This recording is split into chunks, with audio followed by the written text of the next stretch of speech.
before you even get to other people, think about just making some changes to make it feel good for yourself. And that is a worthwhile endeavor, even if you never had people over. But what's going to happen naturally is when you feel good in your home, you're going to then naturally open it up for other people. Hey there, you're listening to the Girls Talking Life podcast, and I'm your host, Johanna. If you're like me, you love time with friends. I always leave feeling encouraged, inspired to try something different, or I've learned something new. So why not continue to grow even when we can't be with our girlfriends? We're not made to do life on our own. So in each episode of this show, I'll bring you a girl and her story to give you refreshing ideas to stir your soul. Let's walk this road together. Are you ready to talk life?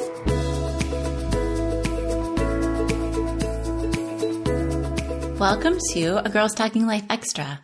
It's not a full show, just a short chat, usually with a past guest, but today I'm introducing you to a new friend. New to the show anyway. You may be very familiar with Myquillyn Smith, also known as the Nester. She is the New York Times and Wall Street Journal bestselling author of Welcome Home and Cozy Minimalist Home. For the past 15 years, she has been encouraging women to embrace their space, imperfections and all, and make it their own. Her home in North Carolina has been featured in Better Homes and Gardens, Ladies' Home Journal, and Cottages and Bungalows. She's never met a home she didn't love. Today, Myquillyn and I are chatting about her new book, House Rules. You'll hear her talk about how perfection is not the goal. The goal is for you to love your home and invite people in. She invites us to learn the rules and then break them beautifully. Here is my conversation with Myquillyn. Myquillyn Smith, thank you so much for coming on the show today. Well, thanks for having me. I am thrilled to be here. I know that you do not remember this, but you and I met in 2019 at the Hope Writers Conference. You invited 100 or 2 people over to your home. You've been to my house. I love it. And I got to experience your hospitality. We were outside because there were so many of us. Yep. You did not invite us into your home, but you have a barn, or you did. I don't think you live there anymore, but you had a barn and this beautiful property that you invited us onto. It was so lovely and warm and welcoming. That property was so wonderful. And I feel like unless we had people there, that barn just had like a sad face on. It wanted to be filled with people. And those were the best nights that we had there, was when people were over. So thank you for coming. Girls Talking Life is all about community and friendship and meaningful connection. But sometimes an obstacle to that can be our homes. Yeah. Tell me how we move past that, because I know that you love to host and you offer to host gatherings. You volunteer for it. So what can you teach us about opening our homes?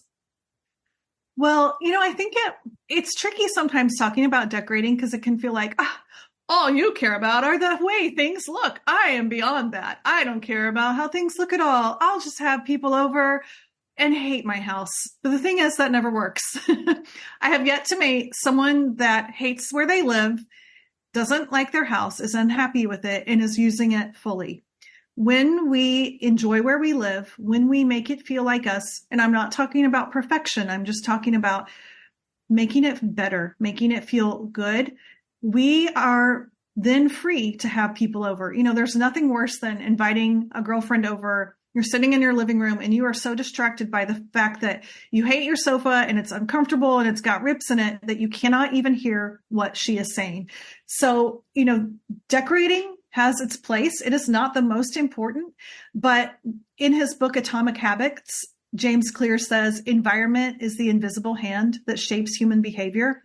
And man, I believe in that. And listen, before it can even shape the behavior of others that come into our home, it shapes our own thoughts and behavior. And so I hope that for anyone listening, if your home isn't feeling right, before you even get to other people, think about just making some changes to make it feel good for yourself. And that is a worthwhile endeavor, even if you never had people over. But what's going to happen naturally is when you feel good in your home, you're going to then naturally open it up for other people. You have a podcast episode where you talk about the secret ingredient to this welcoming home, and that is accepting the imperfection. Yeah. Will you talk to me a little bit about that? It's so true. Like when you think about anyone that you're friends with, you are not friends because you both pretend that you have a perfect life. You are friends because you have probably commiserate over something, a crazy experience, something bad that happened, an illness, a crazy story. Those things, those imperfections, they connect us. They bring us together. It is the exact same thing with our home. If you think back to a time where you were hosted in someone's home and that it felt like you had a real connection, that you felt seen, that you felt heard, that you felt welcomed. And then I ask you what kind of countertops they had, you're not going to remember. You remember how people made you feel. You don't remember if their toilets were recently cleaned or if they had dirty dishes in the sink. And so it can be helpful to think back to that and then apply it to ourselves. I help women decorate their house. And not one person has ever come to me and said, can you help me make my house pretty so I can show off to my sister-in-law and impress my mother-in-law and make all of my neighbors feel bad? No. We're all so good-hearted. We want to have a pretty house so that we can invite people over, but pretty does not have to mean perfect. And man, that's so freeing. Absolutely. I think that the more comfortable, and you said this already, the more comfortable I have gotten in my own home, the more comfortable I am inviting people in, regardless of its current state. Yeah, it's so true. Myquillyn, you have a new book, and I'm very excited for it. It is called House Rules: How to Decorate Every Home, Style, and Budget. What can we learn from this new book of yours? We want to make our houses pretty. I know. And it was a little bit scary calling a book House Rules because I feel like that makes me sound like a drill sergeant. Like, okay, here's 100 rules. If you follow them perfectly, then you might end up with a good house. No, it's not about that at all. It's a play on words because, we all have like our house rules, cats on the bed, shoes off at the door, must relax, mismatched sheets, all of those wonderful things. But I do think there is something about if we want to make confident decisions in our home, decorating is supposed to be fun, but that doesn't mean it's always easy. We are dealing with actual money and big pieces of furniture that we might need help moving around, and paint colors that if we chose the wrong one, it's a pain to have to paint again. It's not the end of the world, but it does actually count. And so my goal is to help give you some confidence, to help you figure out why that piece of art that you hung on the mantle in your last house and it looked so good. And then you move to the next house and you hang that same piece of art over the mantle and you hate it. There is a logical reason why, and House Rules can help you figure out why. It is like a troubleshooting book for why some things look great and other things look ridiculous. So I want to teach you the rules so that rule number one is learn the rules and break them beautifully. I want you to learn the rules so that when you go off and break them, you can break them because you believe the room is going to look better, not because you don't know better. And that is a world of difference in our head when we're at Target trying to decide on which pillow to buy. If you're choosing a certain pillow with confidence, it makes all the difference. And your whole philosophy is it does not have to match your style. You teach us how to figure out our own and then decorate accordingly. Yes. And I have some tips for that. It is weird to write a decorating book knowing that I'm not trying to sell you on my style. I think that we've been a little bit trained by shelter magazines and HGTV and even Instagram that, we should always follow people who have our exact style. And I love following people that have a similar style to mine. I learn a lot from them. I really enjoy if they link to a pillow. That's beautiful. And then I can go buy it. But there are also different kinds of teachers out there. And, that's more of an influencer you can imitate. But I also think it's helpful to have people with a mindset you can model. I want to teach you how to get your style, not how to get my style. So I can use my house as an example, but it's not about getting my style.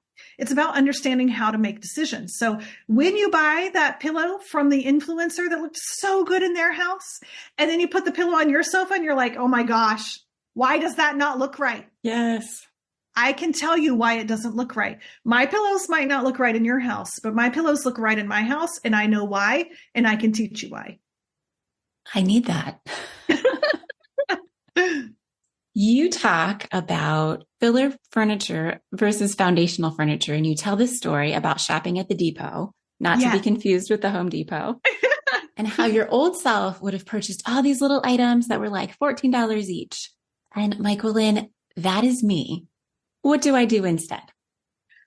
Oh, this was me for the first half of my life. And I felt like it was done with such a good heart because I felt like, look at me. I am protecting the family budget. I am only buying things that are like 5 inches tall and $4 or less. And I have 10,000 of them. And the problem was that if I used them in my decor, first of all, I had to use like 25 items on my mantle to make a visual difference because everything was so tiny. Then it also resulted in me owning a lot of items and collecting them. But it creates a house that doesn't have any visual oomph. I don't know if that word will come across, but just like this, aha. When we use items with scale, they are read as having impact and even having like a precise style. And once I figured that out, it gave me the confidence to say, you know what? Instead of buying 10 little $3.50 pieces, what if I buy one $35 piece? And instead of buying 10 little things that are 2.5 inches tall, what if the thing I bought was 3 feet tall? And I bought a big, beautiful urn secondhand that is, 3 feet tall that I put a plant in for $25 that I got at Home Depot. And all of a sudden I have this kind of statement piece with presence that takes up visual room that really clarifies and kind of communicates my personal style. And that is a little bit of a risk. And it's scary to do that. So if you are doing that, I say maybe don't start at the yard sale or don't start someplace you can't return. Start at Home Goods, start at Target, and maybe scale up. Maybe instead of buying, if you need a vase, instead of buying the little vase, go bigger. Buy the larger one keep the receipt in case you don't like it and you can return it. But I have learned over time, I always now look for larger scale items, especially with wall art or a lamp or a plant. I have a big 8-foot tall tree next to me because when I use large scale items, I ultimately need less for my house. It saves me money. It saves me having to collect many things to make the same statement. A friend come over and look at my living room because I just couldn't get it right.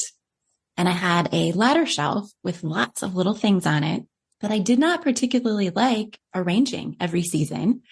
And she said, get rid of that, the whole thing. Put a plant right there. And I did. And it just brought everything together so beautifully. That's a great example. I think too, I think half of decorating is just paying attention. It probably took your friend to point that out. Like we have so much stuff we become house blind to. Yes. We're just used to seeing it in our house. And so for your friend to like ask you, well, what do you like about that? And you're like, oh, I don't even, I forgot I had it. I don't even like dealing with it. It can be really helpful. And so even just to stand and kind of turn around in your own room and ask, why is that there? Do I still like that? Does that make me sad? Do I like dealing with that? Is that having an impact? Even if you wouldn't have replaced it with a lamp or with a plant, I think it would have probably made you and your room feel better just to remove it. And so I think a lot of times just that first step of saying, is there anything, okay, I'm not happy in my room. Is there anything I can just remove? Your book, like you said, has 100 rules. What is one that you can get us started with? That's something we can do right now today. I think you're going to want something that's tangible and not mindset. I definitely talk about the mindset stuff a lot, but the rule that if I could communicate to everyone, it's called the Homey Trinity. And it changed my house from having lots of chaotic small things to feeling grounded with a statement style. And that is because I nailed that scale and got the right scale items for my rugs, my drapes, and my lighting. Those 3 things, when done correctly, can allow you to have just enough stuff in your room, but still, we all want a room that feels cozy. It doesn't feel like, hello, hello, hello, echoey. And having the right size rug that goes under at least the front feet of your main seating, or in your dining room, you can pull all the chairs out and the chair doesn't fall off the rug into the abyss or around your bed. You get out of the bed and you can walk barefoot around your bed without stepping on the floor. That is the right size rug, and it makes a room literally feel larger, but it also is an opportunity to add texture, color, pattern, whatever it is that you love into your room without taking up space on your surfaces. The same goes for lighting. We all need lighting to be able to see, but to scale up, and instead of getting a little dorm light for next to your bed, no, you got a king size bed, get a big, chunky, beautiful lamp with a beautiful base that adds to the look of your home. And then suddenly you don't need as much to style your nightstand. And then lastly is drapes. There are functional drapes that if you're walking around naked or if the sun is coming in, of course you want to be able to provide privacy and light control, but also we can get that with blinds or shades. There is something about having fabric at our windows, and when drapes are hung correctly, they're actually hung over the wall, not the window, unless they're working on the job. Like if they're closed because they're covering light and you need to walk around. But when they're off duty, they should not be blocking any of your natural light. They should be hanging over the wall. And you think about that again, it's not filling up your surfaces. It is adding this cozy layer of texture fabric on your wall. Again, if you like quiet drama, you can have drapes the same color as your wall. If you like texture, if you like pattern, if you like bold statements, you get to choose. But adding rugs, drapes, and lighting, I think, is the secret to a home that feels cozy and finished and put together and grounded, or a home that maybe we can't figure out what it is. And so we don't have the right size rugs. We don't have any fabric at our windows. We have pipsqueak little lights. And instead, what we do is we run to Home Goods or Target and we add stuff to our surfaces because we know enough to know the room doesn't feel right. Something feels off. But the only thing we know to do is to buy more stuff to style our surfaces with. And I want to tell you, rely on that homey trinity. Try out a big rug, a big drape, and a big light and see how it changes your room. I could listen to you go on and on for hours, but we are already out of time. And I would love to invite you over to my house, but we are going to settle for a book for now. Where can we find this? It comes out April 23rd. Tell me all the details. You'll be able to find House Rules anywhere that books are sold. And I would love, if you want more encouragement on home, I see the world through house-colored glasses. I'm online at thenester.com and on Instagram at thenester. Wonderful. Myquillyn, thank you so much. Thank you so much for having me. I appreciate it.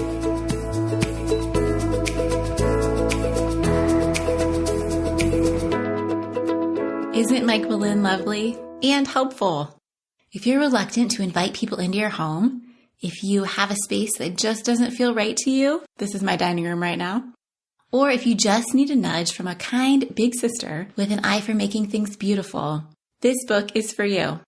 If you'd like to hear more on hospitality and inviting people in, I encourage you to check out episodes number 74, A Warm and Welcoming Home for the Holidays with Alita Casey, and number 133, Love Your Neighbors with Twyla Franz. I will be back in a few weeks with an all-new episode. Thanks for tuning in, friend.